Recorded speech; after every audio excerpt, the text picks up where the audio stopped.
Dude, Dan Ives just put a Tesla bear in his place. He literally said, indirectly, sit down.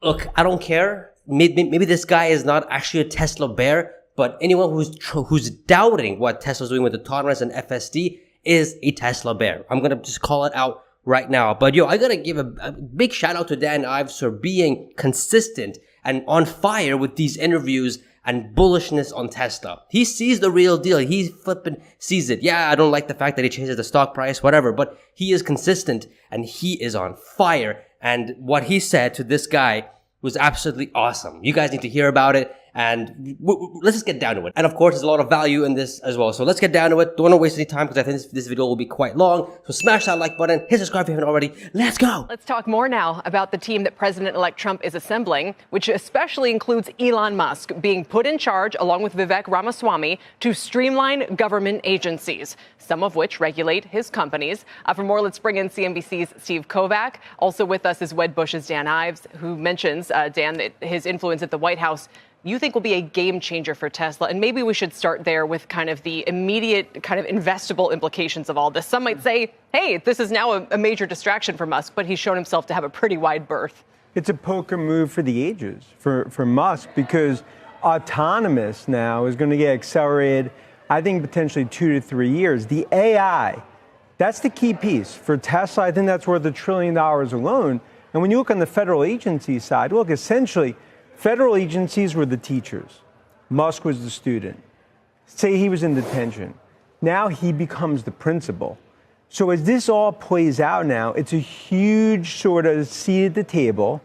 And for Musk and Tesla, I view this as a game changer from unlocking value, but especially Musk's influence is not going to stop here. I expect more of it, especially when it comes to China and AI. Dan Ives is pretty much saying that a Trump victory, and now Trump and Elon are working together, is a acceleration to automation with FSD, autonomous, all that kind of stuff because of regulation being cut. About 2 to 3 years, which is flippin' insane. Now, I don't think the acceleration is going to be this good, 2 to 3 years. I'm sure there's some rules and stuff to go, but the stupid regulations and bureaucracy in the way is going to be cut and will help or not get in the way of FSD being solved or getting them into other states and stuff like that. 100%. This I agree with, which I think could accelerate by a year, in my opinion. He's saying that Tesla's AI is worth $1 trillion alone, and Tesla stock right now is about $1 trillion at the moment.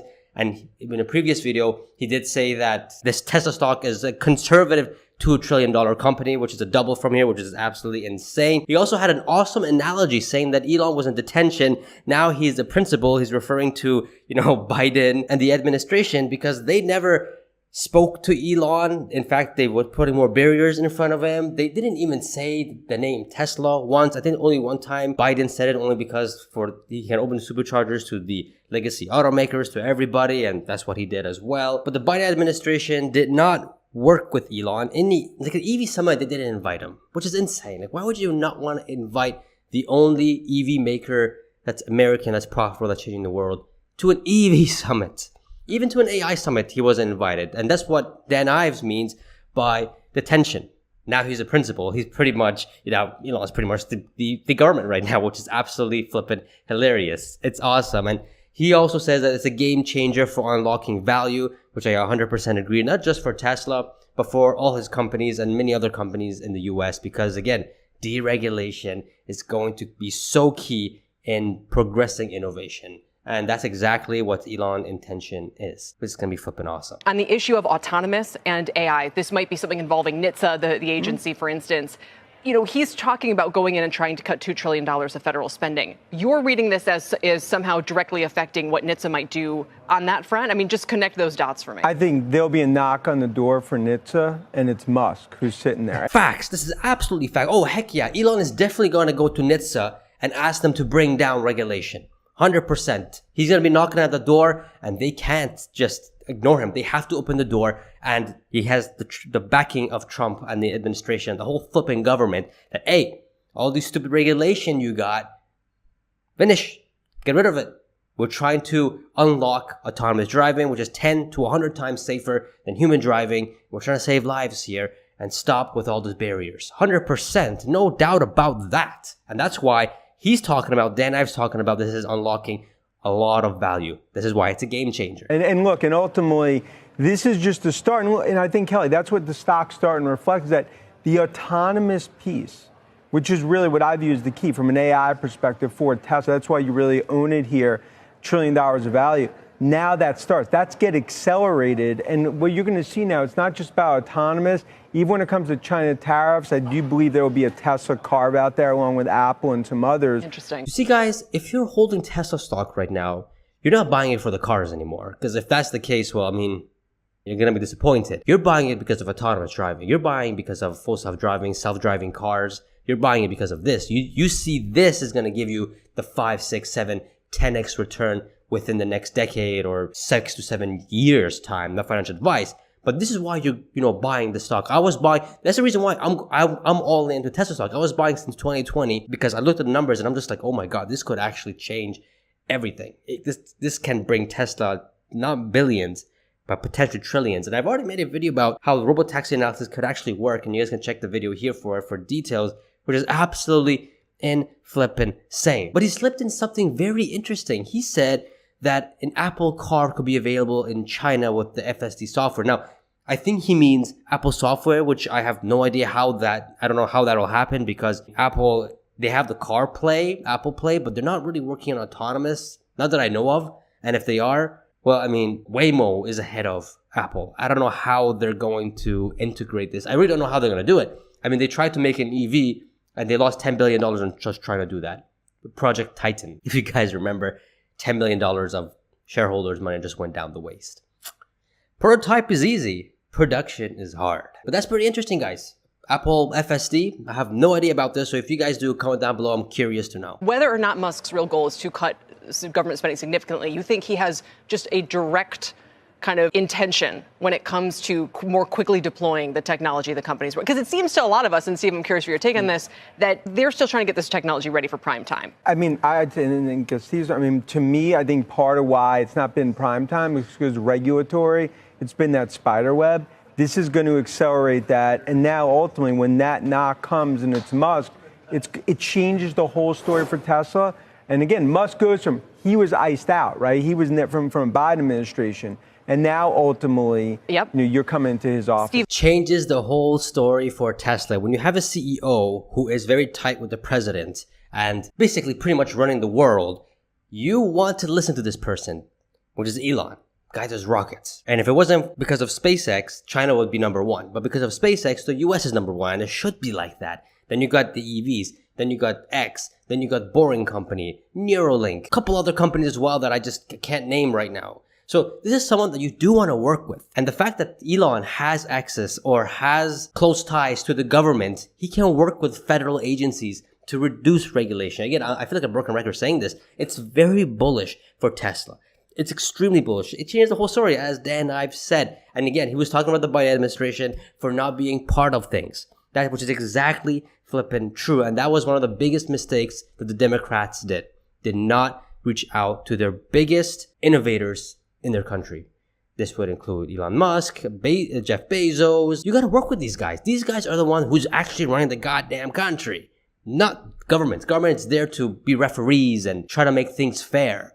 That's what governments are there for. The government never comes to save you or anything like that. It's these companies that innovate and makes your lives better. And what better way of making everything better when the government and these companies sit down and make deals and make things better, faster, efficient, and just makes life easier. I mean, that was a big mistake of Biden administration, and Trump knows it, and he ain't gonna mess up this time, which is absolutely a sheesh moment. That said, it's not a direct government role. It's an advisory role, which is why he doesn't have to divest anything. That's a super important caveat here, is that this is an outside role. He is not going to be able to slash and burn directly in the way that he's maybe been saying he could do. $2 trillion aren't just going to be wiped off the map immediately. What can happen here is he can advise the president if there are some things that Trump, once he's in office, can do via executive order. Yes, that could happen. To be clear, guys, Elon is not going to be part of the government position or cabinet. He's just going to be an advisor to Trump. That's it. There's going to be no changes to Musk's CEO roles in all his other companies. This is strictly an outside role, and the Republicans welcome it. So does Trump. And so does Tesla shareholders. But we had the senator from Tennessee on Squawk Box this morning saying these are going to have to come to Congress. We're going to have to approve all these spending cuts. Remember the commission Obama put together in his first term about reducing the fiscal commission? That never went anywhere because Congress did not have the appetite to do it. On the NHTSA front, that is also an important thing. He's been battling with NHTSA for a while over full self-driving, which is not full self-driving, by the way, that term that they keep using. It's an assistive driving feature. And also the technology is just not there. If you go to San Francisco right now, you can whip out your phone, call a Waymo. That's an Alphabet company. Yep. It works. There's no driver there. It uses a different kind of technology than what Tesla's trying to do. Tesla is all about using cameras around the car and using artificial intelligence to interpret what's going on. Mm-hmm. That has not proven to be as good yet as LiDAR. It'll get there, Waymo but it's is using not there LiDAR, yet. which Waymo uses LiDAR and cameras. LiDARs are more of they're like radars. The radar those little sensors. spinny things you've seen on the top of the cars. It boils down to being able to kind of see around the parked car. Exactly. The kids running so out, maybe loosening up the regulations does help that kind of stuff. He's actually comparing Tesla's FSD to Waymo's LiDAR. Just listen to how he's describing it. Spinning things on top of the cars. Those little spinny things you've seen on the top of the cars. Like, how is that even scalable, dude? You can't, and it's just expensive. Like, oh my God. Here's the thing, guys. I don't know this guy so well. I don't know if he's actually a Tesla bear or not, but the way he is talking is like how Tesla bear talks. So I'm going to classify him as Tesla bears. Keep in mind, part of the reason why these robo-taxi ambitions have not come to light yet, I mean, Musk has been talking about this for 6 or 7 years now, is because the technology isn't up to speed yet from some of these rivals. I would just say to his point, great point. Here we go. Dan Ives is gonna put him in his place. He's literally gonna tell him indirectly to sit down. Get ready. 5 years ago, they said Tesla was never gonna really be profitable. Then they said never would get to 100, 200,000 deliveries a year. Now we're talking about 2 million. When it comes to robotaxis, it's a matter of when, not if. Music to my ears. He's saying that people 5 years ago, which was back in 2019, right before Tesla became profitable, Tesla will never be profitable. That was the narrative, and that was including me. I thought Tesla was probably going to be a hard time to become profitable. Then they said EVs are not scalable, and now we're talking about Tesla selling 2+ million vehicles in next year. And here's the crazy part. In only 46 countries out of the 195 there are in the world. I don't think you guys understand this. That means Tesla's only selling directly in 26% of the world. Like, okay, fine, these are the major markets, but how about South America? How about the Middle East? How about other Asian countries? How about other European countries? How about flipping a whole continent of Africa? Okay, of course, Africa is different, but hey, it's only 26% of countries Tesla is selling directly. Like, bro, and the fact they're going to be selling 2+ million vehicles next year, like, all these doubts that Tesla has overcome, all the naysayers that are wrong, bro, like, are you seriously want to bet against this company? Do you continue to say these, bearish things? Not a good idea to bet against the company. It's boggling my mind, the fact that people are still bearish on Tesla when the things that they got is the most bullish thing ever. You know what I mean? It's absolutely flipping nuts. But I'm glad Dan Ives put him on blast there. He told him to sit down, man. It's always been like this. And you know what? If you want to keep betting against this company, good luck with that. Because with Elon running it and with a great team like Tesla, good luck. Sheesh. And I believe this gets accelerated, and that's why Musk, and you're seeing it in the stock, they have had issues. But the game changes now for Tesla, for Musk. And there will clearly be noise out there. How is he going to balance everything? As a Tesla investor, you want to see him more involved. He's going to have a strong seat at the table, a whisper, especially in that White House. For the record, it's very bullish for Tesla investors that Elon is part of Trump's circle. You will see how much Tesla will benefit in these 4 years, and it's very exciting. Like, the best case scenario just happened for all Tesla investors, and it's going to be an awesome 4 years. Quickly on the technological piece of this. So let's say the administration is a little bit more relaxed about the arrival of all of these technologies. Would seem to benefit Waymo. There's a lot of implications maybe for Uber, some of the others down the line. I take it we're not going to allow Chinese autonomous driving in this country. But Dan, does it actually heighten the competitive landscape for Tesla if, to Steve's point, this technology that they're deploying doesn't seem as effective as the Waymo on the market? Well, I think on two sort of areas. One, EV tax credits are done, which is a huge gut punch for the Detroit GM, Ford, and others. That ultimately negative for EV, positive for Tesla when it comes to scale and scope. Autonomous perspective, Waymo will benefit, I could say ultimately Uber and others, but they ultimately want to go down the path that we're seeing in China. China right now is speeding up autonomous, very well known in terms of what's happening. And that's why this will be a huge part of Musk in terms of going after AI and even on some of the Inflation Reduction Act stuff, more toward AI-driven spending, which benefits the hyperscalers, Palantir, and others. Yeah. That's why Musk having a seat at the table changes everything for big tech and for Tesla. Dan Ives and I, we have the same mentality. We have the same thinking when it comes to EV credits. They're done. They're finished. I don't think in the next year or two there's going to be any EV credits. And I think, in my opinion, Elon is going to be pushing for this as well. He's going to say that, hey, cut this EV credit. It's just a waste of money. EVs are going to happen anyways. And I think that this is going to come from Elon's work, not just from Trump. I think Elon is going to push this. And I'm being honest here. And here's the thing. This is not bad for Tesla, as Dan Ives said. This is bad for OEMs because here's the thing. Tesla doesn't need the EV credits. Now, obviously, we can't lie to ourselves and say that, yeah, EV credits didn't benefit Tesla. It absolutely did, 100%. I would say 10 to 15%, 100%.